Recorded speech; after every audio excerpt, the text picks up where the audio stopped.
call us to order at 7 p.m. work session for the Town of Plattsburgh Town Board.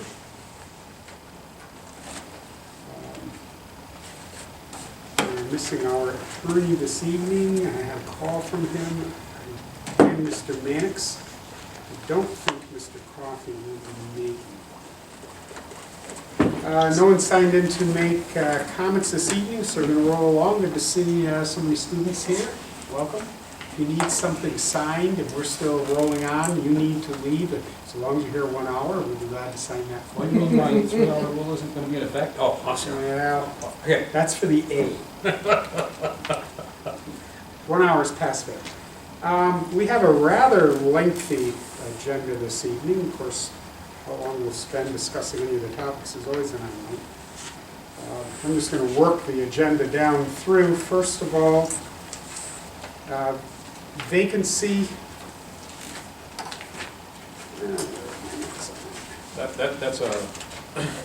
That's an alternate, right? These are That's a alternates, vacancy. yes. Vacancy. Vacancy in the planning board alternates.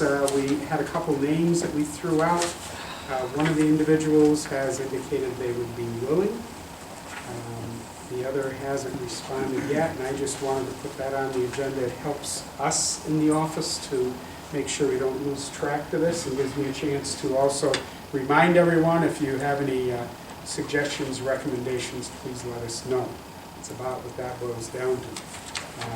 Soon, hopefully, we will be able to have a couple of names for you. Fiscal stress monitoring.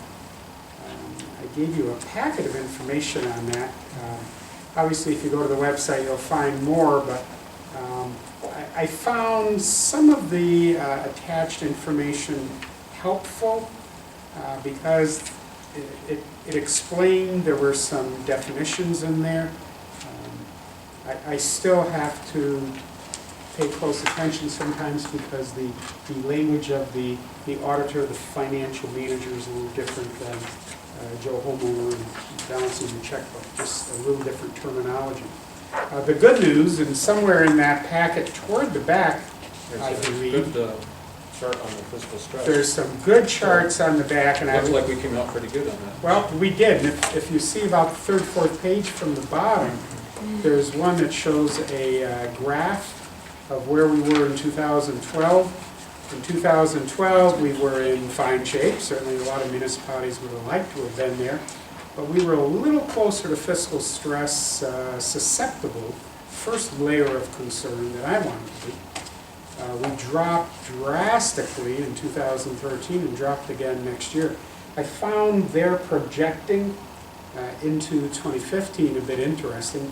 And I guess, if you look at the 3 years of data, it would be logical to project. I was sharing earlier, Mr. Collins shared a compilation that he did of the town, the city, Beekman Town, and Scholar Falls. And some of the data, there's just tons of data there, you could get lost in the site. And it was interesting. There were some surprises for me, but the devil is in the details.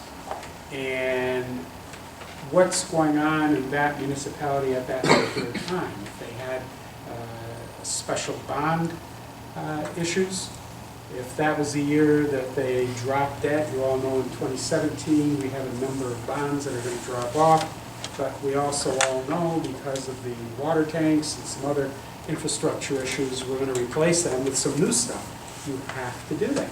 If it's a year when you had things go wrong, you had to replace the furnace, snowplow truck was unable to be repaired, then again, it changes those numbers. It's going to take a few years of data, but certainly I think everyone at the town could be commended for driving us the right direction. Environmental indicators, I don't like to interpret things for people. You got the data, you're smart, you can read and understand. But generally, to me, environmental indicators, what I've been told and learned, there's not much we can do about that. They're factors that can drive some of the other issues, but there's not a lot we can do about change in population, change in the median age, and so on and so forth. But those are factors. And for certain communities, Those are factors that cause them great fiscal stress. This is something, as you may be aware, the comptroller started following the tax cap. There was a lot of concern that some municipalities, some schools, some fire departments were spending their reserves. They were delaying working on certain projects that were important. They were borrowing money that they weren't in a good position to be repaying long-term. And the issue of solvency, sustainability, we threw that word around a lot a couple of years ago, became very important to him. And I'm glad he did this, because there's a second side to the coin. If nobody does anything, you can probably look like your numbers are pretty good for the community. But we have a responsibility, not only one to taxpayers and finances, but also to assure that when you turn the faucet, the water comes out, that the roads are safe for commuters and for business and so on and so forth. So the fiscal stress monitoring, I think, is a really important factor, but it's one of the factors. I don't know if anyone had any comments or anything further you wanted to say about that? Well, I just thought that compared to other towns, all towns in the state, compared to other North Country towns, and compared to large upstate towns, we're looking as good or better, actually. At least at the charts that I looked at. The numbers look good. Again, eye of the beholder, and you can't interpret, but well, we know we still have a lot of things to handle. that's a lot of the problem. And this year, not a problem. That's a lot of the issue we've got to give serious thought to, because this year we gathered a lot of data, we positioned ourselves, we listened to proposals. We've got to pull the trigger on those water towers. Meg, I know you got very close. You had time to get involved in a lot of those meetings. You can't just let it go. Over my 10 years, we've done a little less paving than we used to in the past. We do a lot more shimming and maintenance because of the cost of paving. You can't fall behind. Catch-up is more expensive. The cost of materials isn't cheaper as you go forward. But it was also the comptroller's office that did a webinar talking about overriding the cap. When you do it, how you do it, why you do it. But that should be an event, not a process, because you had fiscal needs and then you go back under and you continue there as much as you can. But I think you're right, Tom. If you look at the comparisons, we're certainly in a better position than many. And that's what that data is there for. Anyone else?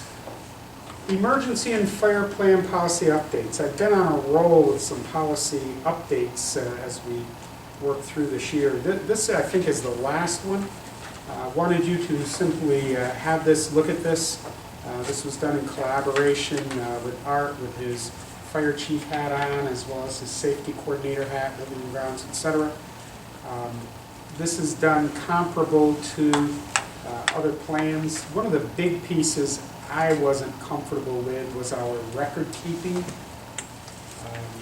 to log the drills, etc.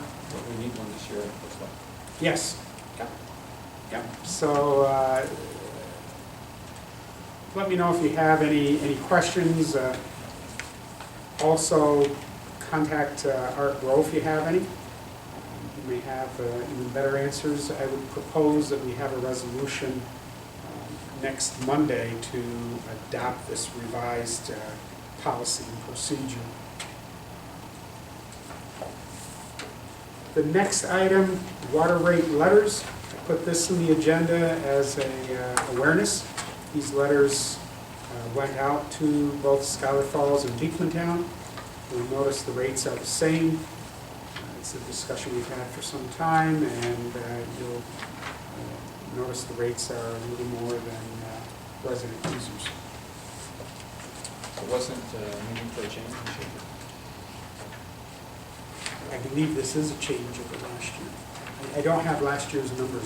I thought you said it was the same, so. Well, the two of them are the same. Oh, yeah. Unfortunately, we had outside users that didn't have comparable rates. I thought it was a So little higher. we've gradually, as the agreements terminate, been trying to bring them into alignment with each other. But just in case you had a question on the street, that's going on. My other item was just a reminder. We have our public budget work sessions on the 13th, 14th, 15th. We haven't specifically gotten to schedule those yet with departments, but they will run between 2 and 6 p.m. And that sort of goes along with number 6. Again, just a reminder to everyone, to us, that the tentative budget is due to the clerk by 9:30. I'm more than confident we will have it by then. 7 is a little bit of a reminder. The only individual from the board who is not joining us on the Schluter tour is Mr. Mannix, and Mr. Coffey is also, and Mr. Collins down to join us for that. So just a reminder to everyone, as far as I know, is still on for 10:30. Then we get to something a little more challenging. The letter from the Katyville Fire District,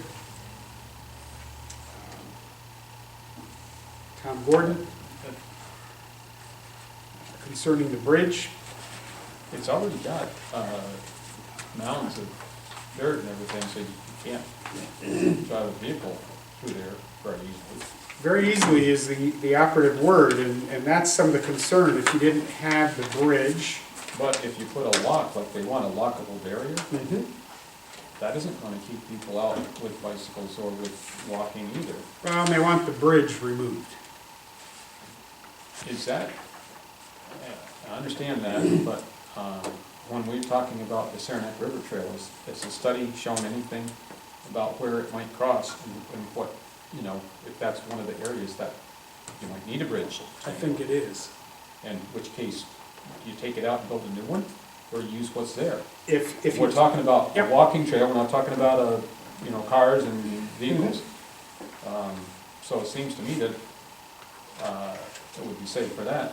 I mean, obviously, we gotta get an engineer to look at it, but to build a new one would be costly. be very costly.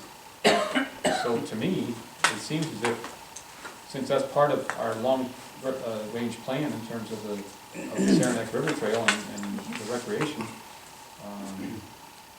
it might, I don't mind if we want to put the barriers there now, lockable barriers and stuff, so cars can't get to it, so they have to go further if they're gonna go over there to swim or jump off the bridge or whatever, but it would seem to me that it wouldn't be a good thing to take the thing down now. And if we took it down, would that stop anyone from jumping off No. cliffs? No, because that's where everybody jumps off the cliffs. I mean, it's, I spoke with them about this, Tom, and I certainly, and I think everyone here would do anything we could to try to prevent another tragedy from happening. But it's hard for us to prevent bad decision-making, and clearly that is. I also sent the letter to representatives that I've worked with at NYSEG, and I did that on Monday the 21st, letting them know this was going to be coming to a work session, and that I would appreciate some feedback prior to tonight, because NYSEG certainly plays a big role in this. I haven't heard anything from them. Obviously, I will follow up at some point, but I was curious to hear what they had to say with the request. Well, obviously, it's a tragedy every time someone dies there. It's terrible. And we don't want it to happen, but we can't stop everybody from doing what they sometimes want to do. Yep, we've got warning signs, we've had warning signs, we've had the bridge blocked. I don't know that taking down the bridge is gonna lessen the problem. It doesn't seem like that's what they're asking. Well, they want it lockable. That's barricades also on we the roads. that's also, you know, desired, but this improving the barriers to prevent people, it seems like the, you know, first effort to try and control that.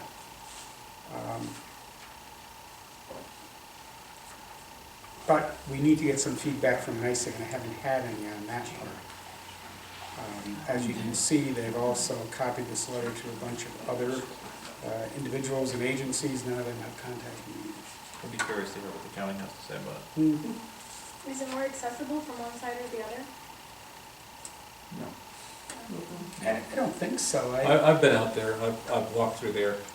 I was looking at what could be a possible trail for the Sarnaburger Trail, and I walked the length of that from Scholar Falls side all the way over. It's the same on both sides.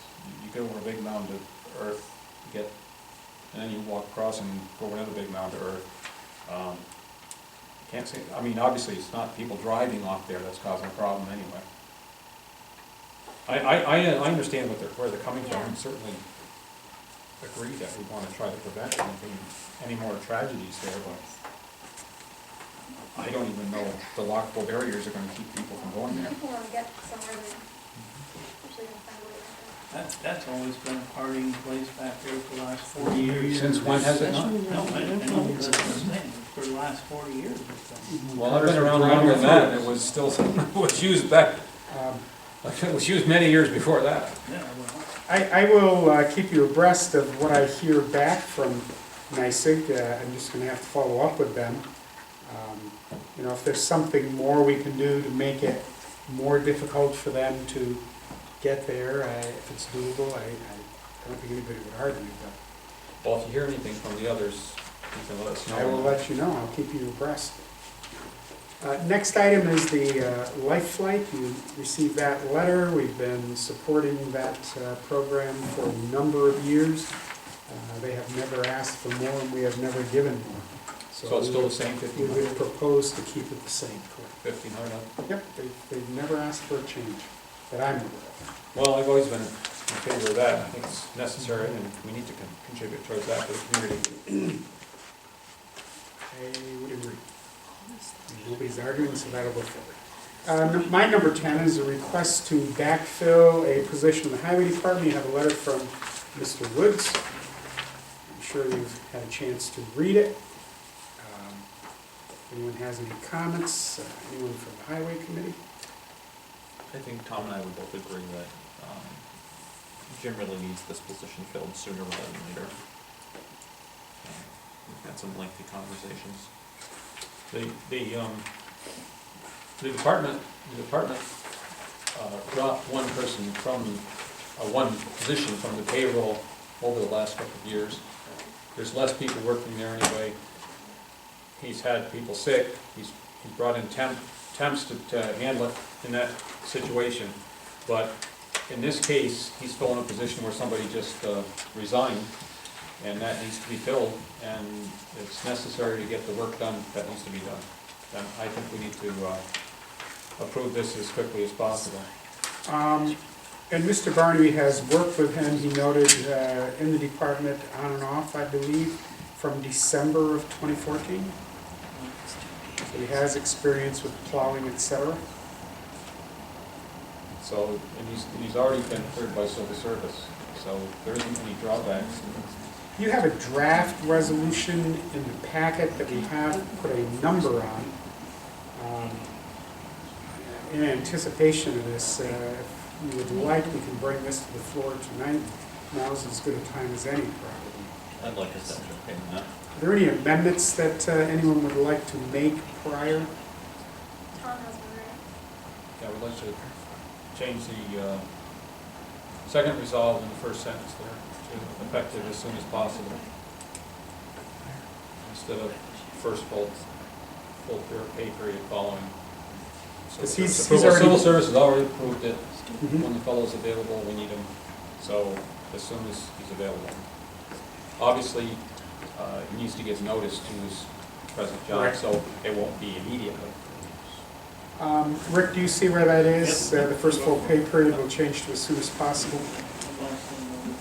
Okay, so Resolution 194, appointment of Larry Barnaby to MEO 2 in the Highway Department.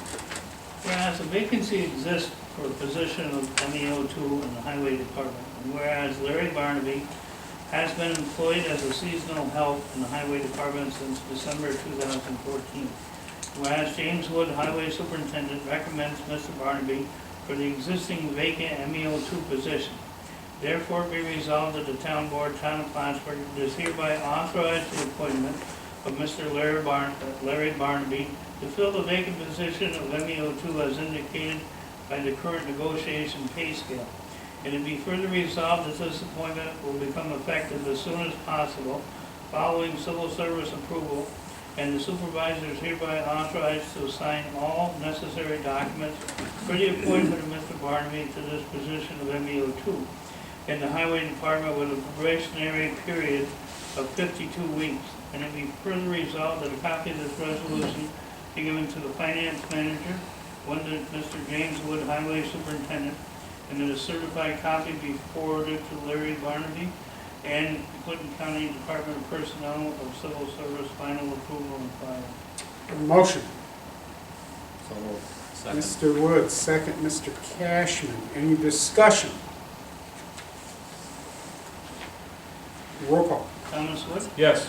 Michael Cashman, Yes. Meg LeBay, Yes. and Bernie Bassett. Yes, resolution carries.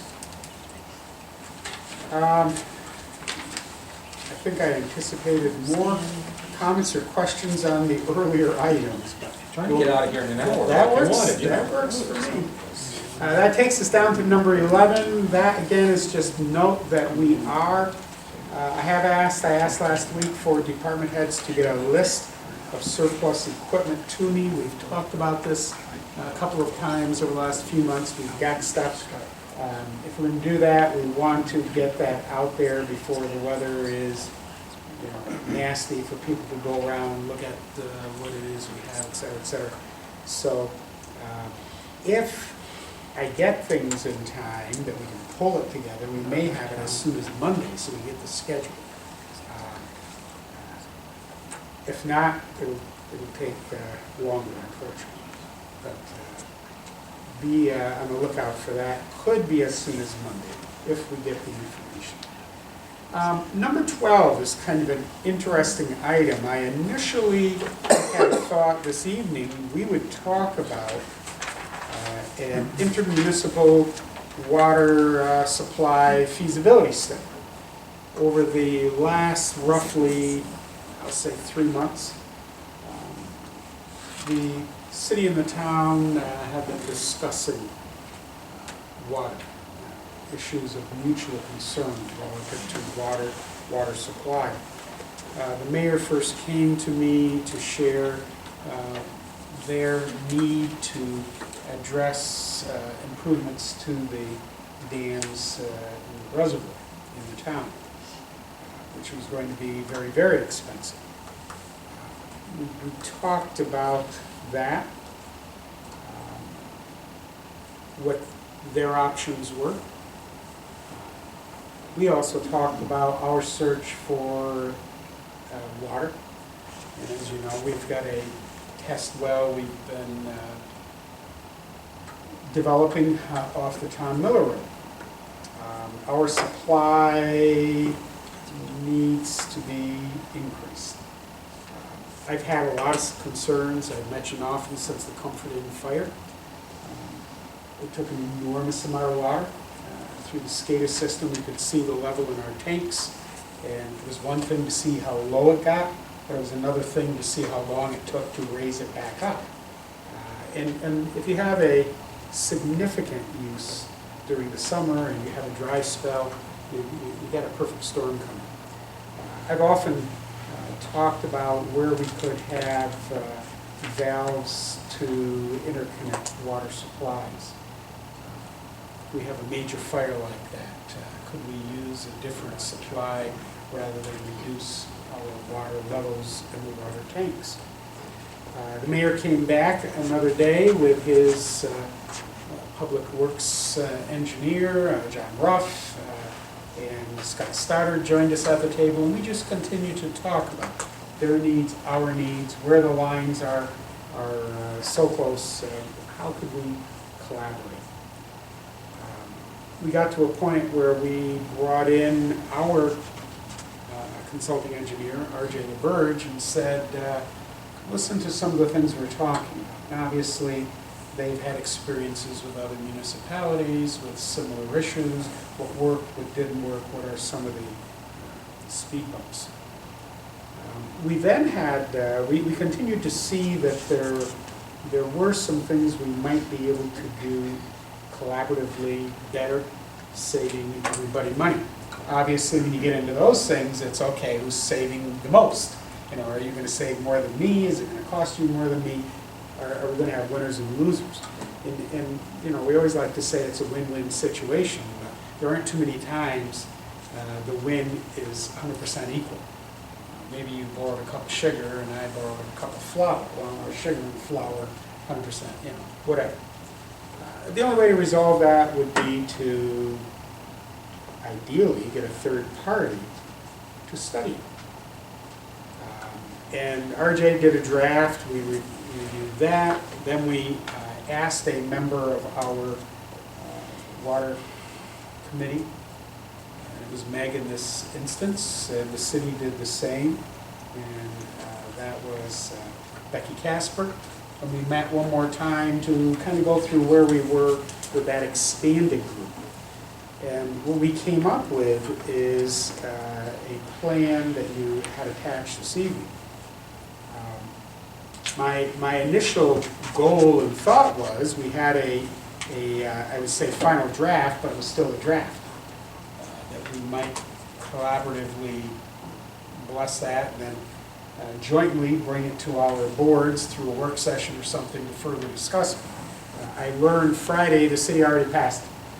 So I guess here we are. They thought it was a good idea. I think it's a good idea as well. So it's in my number 12 as an item to discuss, but I've also got for you a draft resolution, and I really don't want us to pass this, to act on this, until next Monday. I think it's something that we should do in our regular session. And you haven't had the time to provide input, to discuss it, to weigh in on it, and you need that time. There's a resolution, but more importantly is the attached proposal for professional services that the city would propose we split the cost on. Is it different from the one we got? Look at the, show me the last page. No. It's the same? Yes, the last page of the proposal was the last thing, last changes that were made after we met with committee members, board members. So the one that you got earlier is the same as the one you've got right now in the resolution. One of the things that was brought in the last discussion was trying to get some benchmark dates to try to be more specific with how the study would go.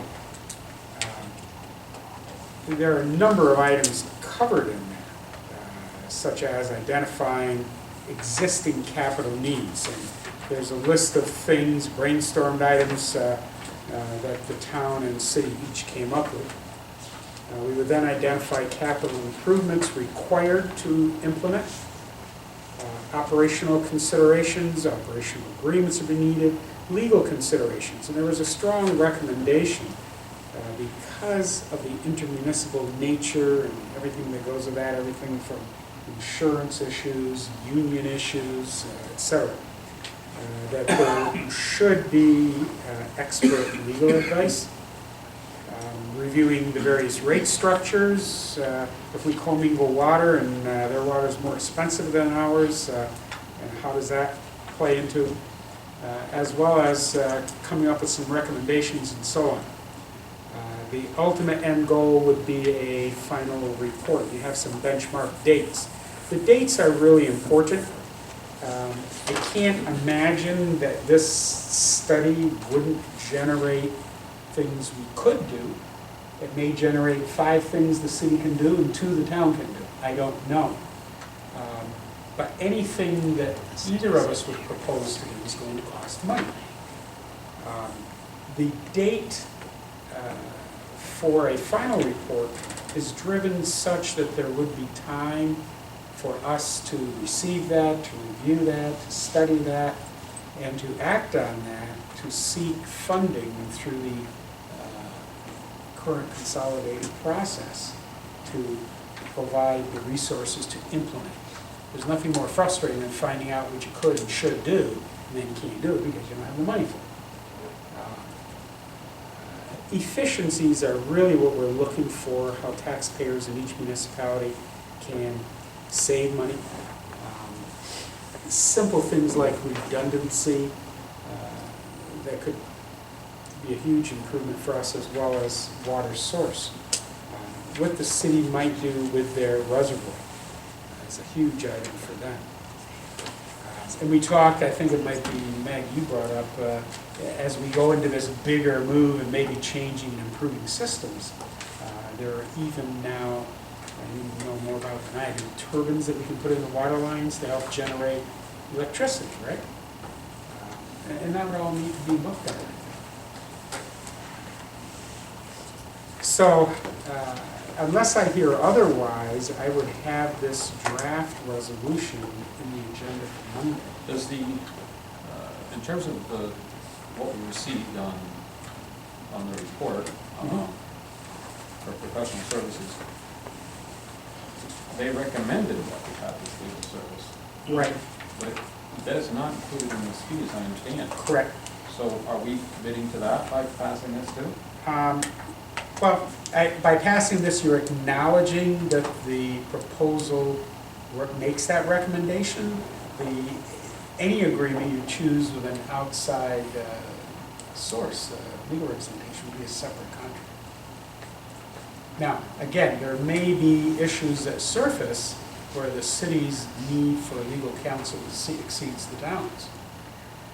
There may be common interest. I understand, there is. So that would be something that we would be discussing at another time. Correct. In terms of the legal services. He just, we discussed that a bit with RJ, and he just really wanted to make sure that the city and the town both acknowledge they aren't a legal reference when you begin to deal with intermunicipal agreements. That you would need that reviewed and recommended or approved by council. Is it something our council can do? We don't know because we don't know what the "it" is. There are certain things certainly he's capable of. Right. Legalities dealing with making something up. Our union workers working in the city, their union workers working in the town. I don't know. You can't put a number on it because depending what the outcomes of the study are, there may be no need. Or we may surface a functional intermunicipal consolidation of the system. That's huge. You better get very expert legal advice. So it's going to depend on the outcomes. But I think it was wise to put there because it's an acknowledgement that what you don't want to do is get toward the end and you discover you need legal service, and we all say, I didn't know that. No, I just didn't want to be But there's no committed number. that we're actually contracting with this particular No, that's a recommendation. suggested firm. Right, no, that's a without having a recommendation. chance to look at it. Yep, just a recommendation. It's a giant step in the sharing of services. It's a lot different than letting somebody borrow a shovel. We're actually looking at a major part of our infrastructure, our water system. We do a lot of sharing of our services already. We sure do. It doesn't really come across our table very often. So the laborers have really good working relationships with one another, with the city and the town. And it's good that it's being brought up to this level. The very first time I noticed that is when I had a meeting of all department heads with Mayor Dan Stewart. And we sat around an extension of these tables, and it was amazing how well the department heads communicated. They were used to collaborating and talking, and how little the mayor and the supervisor really was aware of what they do. Yeah. And unfortunately, at that time, I think some of that was out of fear that somebody would find out how well they worked together in the field. Because it may not be allowed politically, and it may not be allowed for other reasons. But you're absolutely right. The guys do work well together. Our highway departments, and you all know, our highway department has intermunicipal agreements with other towns. We haven't approached that with the city. And in the situation with water, we need to. And this is something kind of a little bit out there, but APG Euros, right across the street from us, they manufacture huge blowers for water systems. So it's not even known if that's something we might need, but how cool would it be if we did, and we got to do that right here in Next our door. corner? The product goes all over the country. We're gonna go tour that way. I'm glad we're holding off on this though, because we would have normally had our committee meeting last week, but Scott was home with a sick little boy, so we're gonna do tomorrow. Oh, So good. we haven't really had a chance to go over Good. this stuff. Good. Any other thoughts, comments on what you've seen, heard?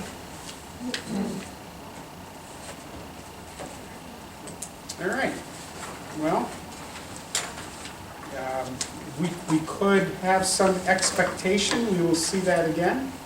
And I'll be anxious to hear what the committee has to say. Please let me know.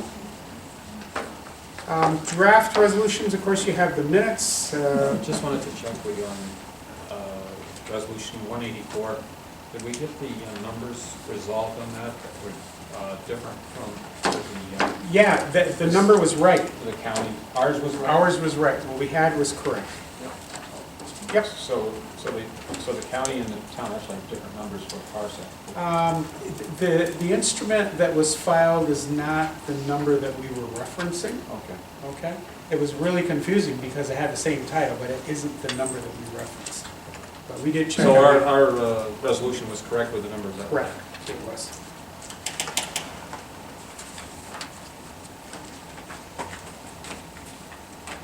Oh, there's anything else I had on the minutes of that? We have a tentative budget filing draft for you. That should happen.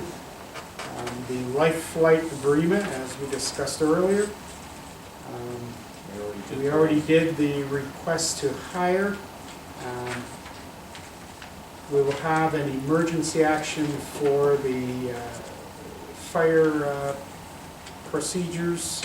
That one didn't make the agenda, and the water agreement, which could be revised, let me know. Did we already file a thing for the meetings for the budget? So, Well, okay, so it's well within the it will time. be on Wednesday, then I'll send it to. Okay. to us. Very good. I've got another item, maybe we better do that now anyway. We still have not finalized a labor agreement. Cover page says policy for our full-time non-union employees. I don't know if you have a draft of that with you. I have two that needed to be updated. If anyone wants one in front of them at the moment. Oops, sorry. There is a section in there that I've changed concerning the department head 20-year versus 10-year. We need to take some action. For the record, I will note a couple things. One is what we would propose is to have a single document for the full-time non-union employees with the exception of management confidential. which would be the finance manager and the secretary to the supervisor. We don't have an agreement for those two. It would basically be the same, but they would not be in that same cluster. That is a change. We added in definitions, number 9, what a full-time employee was. I think that was different. Number 19 in definitions, we noted exclusive of lunch, as is number 20 in work week, exclusive of lunch. Small housekeeping items, but nonetheless important. In the preamble, we've got that the salaried and hourly employees noted within this document because it's a combined document. Under, this is a year or two. Last year, we decided that in 2015, the salaries for the non-union employees would be raised by 2%, with the exception of certain elected officials. This one would propose the second year of this, which is 2016. Keep in mind, in about 3 months, you should begin some posturing for some discussions for another agreement. Maybe not quite that soon, but into the year of it. At 2 1/4, this is comparable to what you've already agreed to with the union. Number 3, we added with the hours of work except for the grandfathered employees on a 35-hour work week. That was an inclusion. Number 6, this one is maybe significant. Bringing to the board, currently you have to work a year before you get any time at all. It's a buyer's market right now when it comes to employees. That has advantages. Given the economy, one of the things we're seeing is that we have access to employees who have more experience. They're older in many cases. They've maybe been accessed from a company that's left the community. They've maybe moved into the area for whatever reason. They're doing career shifting. But we are finding people coming to town to work who have an option or have been working for a period of time, have some benefits. Going an entire year without being able to take a day off is tough. Concern, well, they're brand new. If they just suck up the time and leave, they won't have to worry about it. If they start sucking up the time, we'll let them go. They're on probation for a year. It is my recommendation in our situation, and looking at our demographics and the people we've been trying to attract, and if you think through some of the employees we have, we've been able to bring some in from other organizations that bring with them a lot of skills. We've downsized. We can look at fiscal stress monitoring. They've worked well. We would propose that we would give them 1 week upon hire. Page 7. Maybe said number 6. That would be item number 5. Page 6. If I said number, I meant page. Oh, page 6. Item number 6, page 7. That I understood. Upon hire, 2 personal days. Again, an entire year without the need for a personal day. I'd rather that than someone having to cough in sick so they do something else they need to do. Discussions today, item number 8. It's the recommendation of the accounting department that at the top of, item 6, top of page 7. I'm confused. I'm mixing pages and items, sorry. Page 8. You said page 7?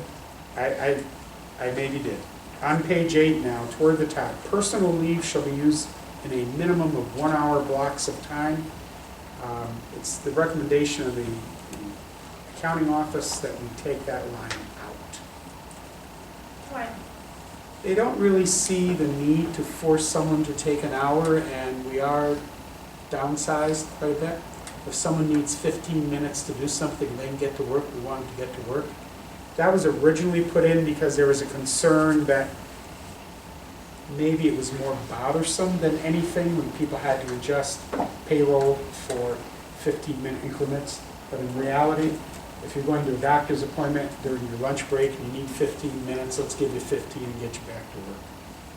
So the recommendation is to take that out.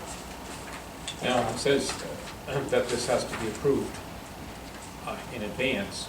So if they're gonna go to the doctors and they take their half-hour lunch, and then they're 15 minutes, but then it goes over, which I know many doctors do. That can happen. Then even though it's pre-approved, then the rest of the time after that, they're just gonna get charged as personal time? Most likely, yes. It depends on the individual and the kind of time they have. If they have some comp time, they may want to use that. I'm really trying to highlight the changes for you from previous agreement. On page 11, it's a continuation, I believe, of item 9, letter F. Page 11, letter F. This is an item we bounced around a lot, and I see a potential dark side, but I support it. Letter F reads, and this would be the change, department heads, and it's only department heads. Commensurate with experience, keyword may have fewer than 20 consecutive years of full-time service. All other employees are 20 years before being eligible for health insurance upon retirement, etc. 10 years ago when I came here, it was 10. We moved it to 20. And I think that works well for us. Again, in the department head role, those are key positions. You need expertise and experience. We had one employee that we were hoping to hire in a key position, not as a department head.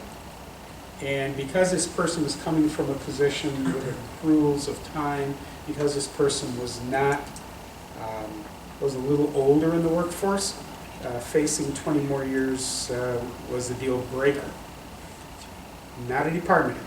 This is only department heads. If you have a person that is highly qualified to take that lead role, bringing experience, they're a veteran, and the 20 years is a killer, as a board, what this says is you have an option to reduce the 20. Does it say you have to? Commensurate with experience, whatever other factors, it's possible to negotiate that down, only for department heads. That's a pretty big change. So rather than shall, it should say may? It should say may. Department heads commensurate with experience may have fewer than 20 consecutive years to operate. They start at 20, like everybody else, but if the board determines that is the key factor to hire a key person, you could reduce it to 18 years. I think we're seeing more and more individuals are finding they're working longer for all the obvious reasons we know. We have a younger, and that's a real concern. We get someone who works 10 years and they leave, and now we're 30 years paying healthcare benefits. It's very expensive. I can't think of too many scenarios where that would happen, and you have complete control. If you sense that's the case, you don't give it to the person. We've got a couple younger people. I'll use an example, Trevor Cole, who's come in, done a commendable job. The department head, Phil Von Bargen, is senior. Phil will most likely leave before long. Trevor, I think, would be interested in that, and I think he'd be a good candidate for that position. He's already worked 10. I mean, he will have a cumulative 20 or 30 or 40 years. It's not going to cost us. But and maybe it's psychologically as much as anything for certain people, they don't want to have to leave a pretty solid position and come here if they have to start all over. And we want quality and experience if you've got that choice. So I support it for those reasons. Thoughts, comments, questions? Have you completed all the things that you thought were? No, just on this item. Oh, on this one. And I guess for full disclosure, because Mr. Mannix can't be here, he's had a strong concern that any deviation in that could be very costly. I'm going to move on then. The other items that would be changed, or new rather, if you go to page 16, beginning with item 18, we've defined flex time. It happens, it doesn't happen, some seem to do it, some don't do it, it's all over the board. There's some value. Again, you're always looking at getting the maximum service, the maximum in the job for the minimum cost. Keep that in mind. Salaried employees is a new item. Hourly employees is a new item. Again, we're housekeeping things as much as anything, as is summer hours. Summer hours isn't, I don't think summer hours is extremely unique, but it does enable a department to have some flexibility with approval. We've had a lot of discussions about that in terms of working a longer day and being less productive. And we've also talked about like their paving and they got an extra 2 hours, they're on the road, they got all the equipment out there, it's easier to keep going. That seems to be one of those eye of the beholder. You're absolutely right. I think the research would say productivity goes down at a certain point, but the time spent for staging when you're out there, you want to keep going, you want to finish it.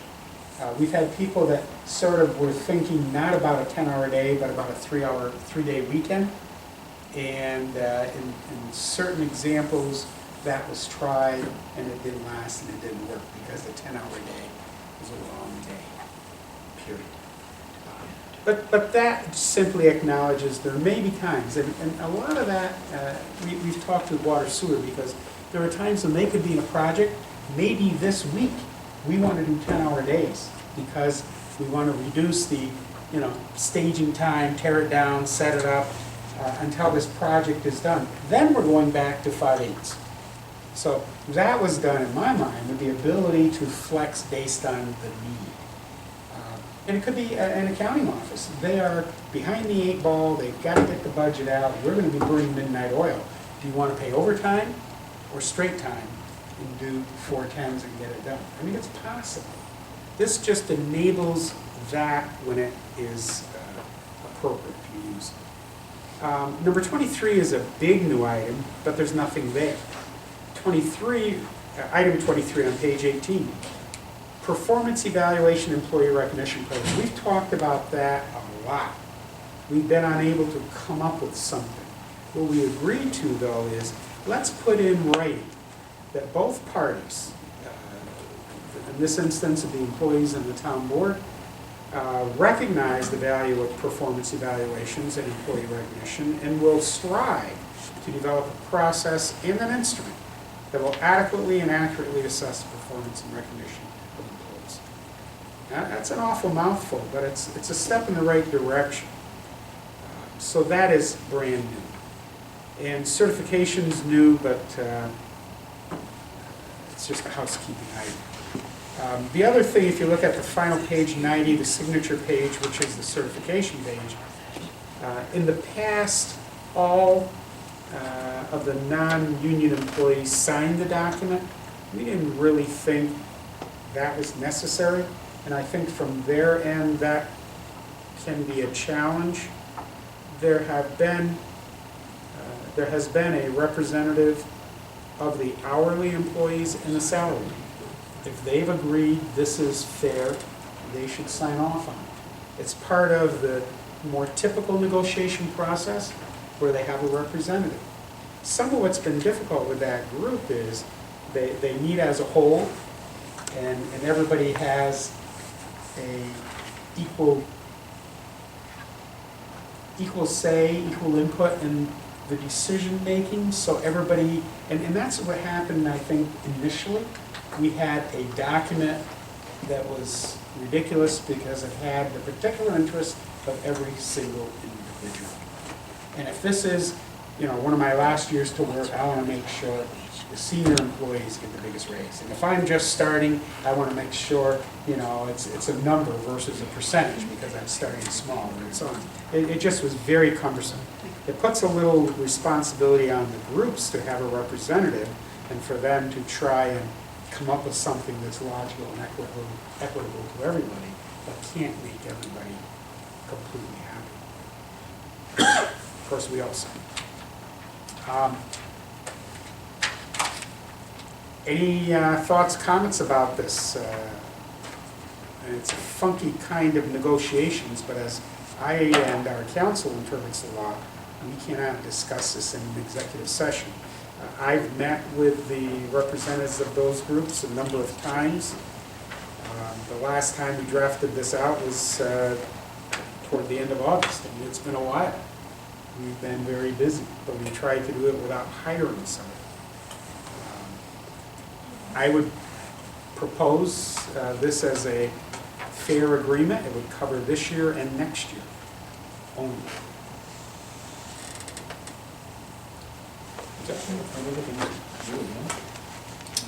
We had a 2-year agreement with the unionized employees, 15 and 16, and we just didn't get anywhere to get to this point with this group yet.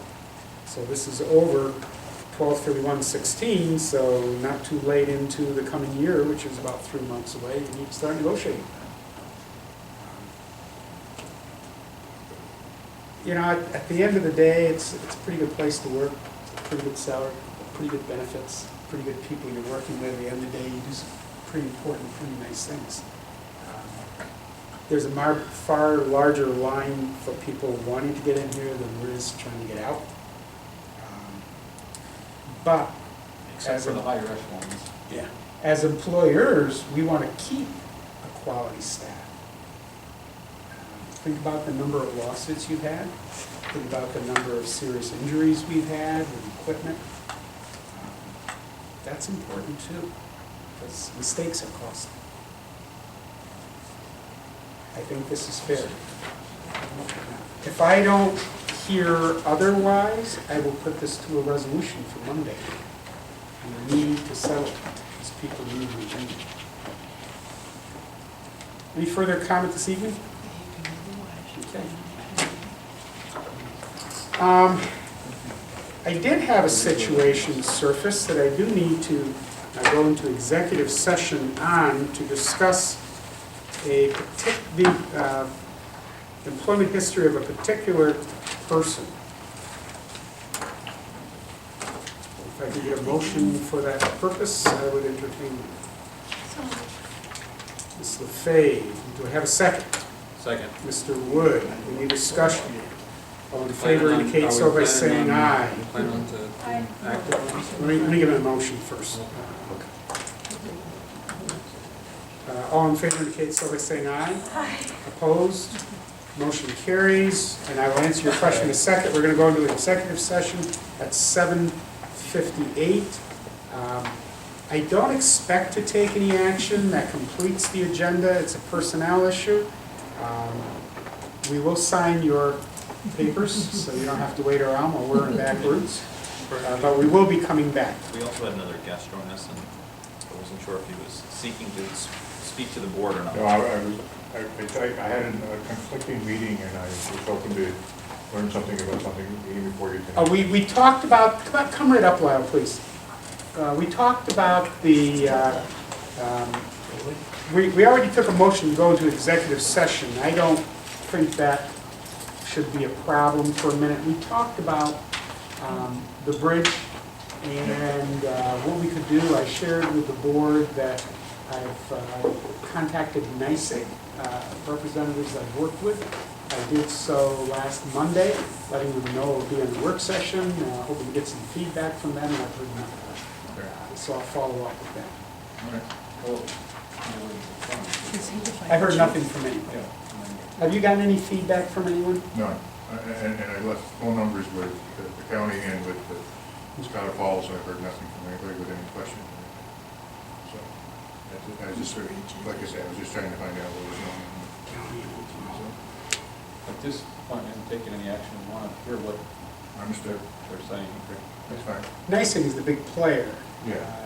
And I will follow up with them. I was disappointed I didn't hear anything at all from them in the week's time, Yes. but I will follow up. Okay. I will follow up. Okay. Thank you. Yep. Thanks a lot. Have a good night. You too.